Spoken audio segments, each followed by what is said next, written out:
السلام عليكم ورحمة الله وبركاته. أعوذ بالله السميع العليم من الشيطان الرجيم من همزه ونفخه ونفثه. بسم الله الرحمن الرحيم. رب اشرح لي صدري ويسر لي أمري واحلل عقدة من لساني يفقه قولي. رب زدني علما. إن شاء الله ننبه سورة توبه آيات نمبر و اتیایم اتیایم او نه اتیایم وایو ان شاء الله 87 88 اور 89. الله تعالی دې وینا حق ادا کولو توفیق راکړي. الله تعالی دې موږ ته ټول په قران کریم باندې پوي کړي او الله تعالی دې موږ ته عمل کول په قران کریم باندې د رسول الله صلی الله علیه وسلم په طریقې باندې آسان کړي. آمین ثم آمین. منافقینو بحث ته شیطانی آیاتونو کې دعا آیاتونه موږ ویلو. په هغه کې الله تعالی رسول الله صلی الله علیه و آله وسلم ته فرمایل چې د دې مالونه او اولاد دې حیران نه کی. الله تعالی دې ذریعہ سره دې ته عذاب ورکړي او د دې روحونه به داسې حال کې اوسي چې دې به کافر وي.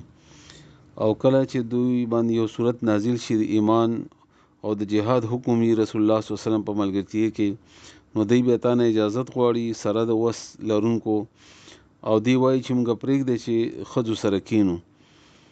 نو اوس نن سبق کې الله وایي ردو دی خوشحاله دي، خوشحال شول بأن په دې چې یکونو شي دوی مع الخوالف وروستو پاتې کېدونکو سره، یعنی دوی ته افسوس هم نشته چې کني وروستو پاتې شو موږ څه غلط کار وکړو یا سعادت نه محروم شو، نه خوشحاله دي. جهاد ته په نه تلو باندې خوشحاله دي.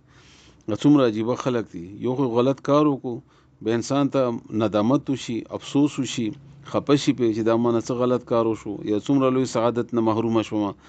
نه دوی ته دا هیڅ نه کیږي، بلکې الټه خوشحاله دي چې خوشو چې لا نړو. ګرمي ډیره وه، موسم لرې و، دا موسم ګرم و او سفر لرې و او سختیانې وې پکې، ښه دوی چې مونږ لا نړو پکې په نتلو باندې، یعنې د رسول الله صلی الله علیه وسلم په مقابلې کې پاتې کېدو باندې خوشحاله دي. وطبعا او مهر ولګولی شو علی قلوبهم د دې په زړونو باندې، فهم بس دوی لا یفقهون پوهیږي نه، یعنی دا په دوی باندې اصل مهر لګېدلی دی اصل کې، ځکه دوی ته احساس نه کیږي، ځکه دوی پریشانه کیږي نه، خفه کیږي نه. او چې کله انسان باندې مهر ولګي نو زړه خو تک تور شي بیا، نه دا دوی په زړونو باندې مهر لګېدلی دی، دوی ته پته نه لګي. دا داسې بدقسمته خلک دي چې جهاد نه په پاتې کېدو باندې خوشحالېږي او خوشحاله دي، راضي دي. دې مقابلې کې اوس الله تعالی د مؤمنانو مجاهدینو ذکر کوي. دا د همیشه دپاره قرآن طریقه ده چې یو پهلو بیان شي بل پهلو بیانوي.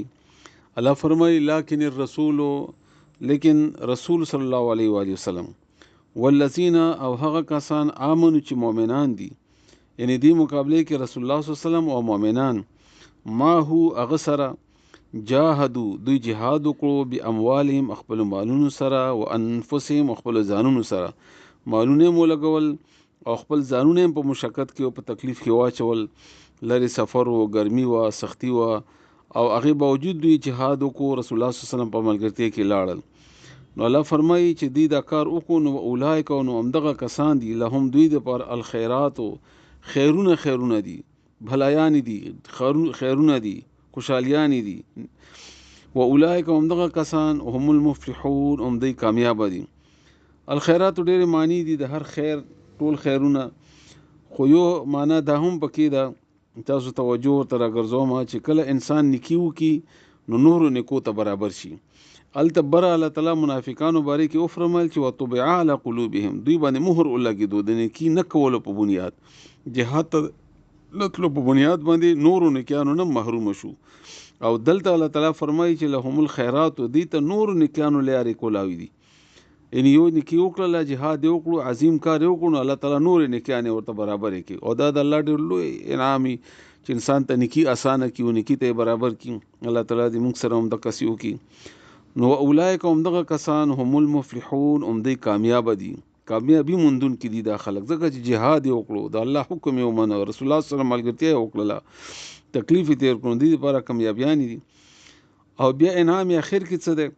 اعد الله، اعد تیار کړی دی الله الله تعالی لهم دوی دپاره تیار کړي دي دوی دپاره جنات باغونه، تجري چې بهیږي من تحتها د هغې لاندې د بنګلو لاندې د الانهارو نهرونه، خالدین همیشه بوي فيها باغه کې بیا به د جنت نو وتل نه وي دي لپاره او دی به همیشه خوشاله په دي جنتونو کې بوي ذالک دا الفوز العظیم لوی کامیابی ده هغه د لپاره نقصان او د لپاره کامیابی ده او ډېر لوی کامیابی ده الله تعالی دې موږ تاسو هم په دغه خلکو کې راولي امين ثم امين ردو دی خوشاله شول د منافقین بان پدې چې یکون شی غي مال خوالف ورستو پاتې کیدونکو سره زنانه سره وتوبعا او مهر ولګول شو علی قلوبهم د دې پزړونو باندې فهم بذو لا يفقهون نپوهیږي لكن الرسول لیکن دی مقابله کې رسول الله صلی الله علیه وسلم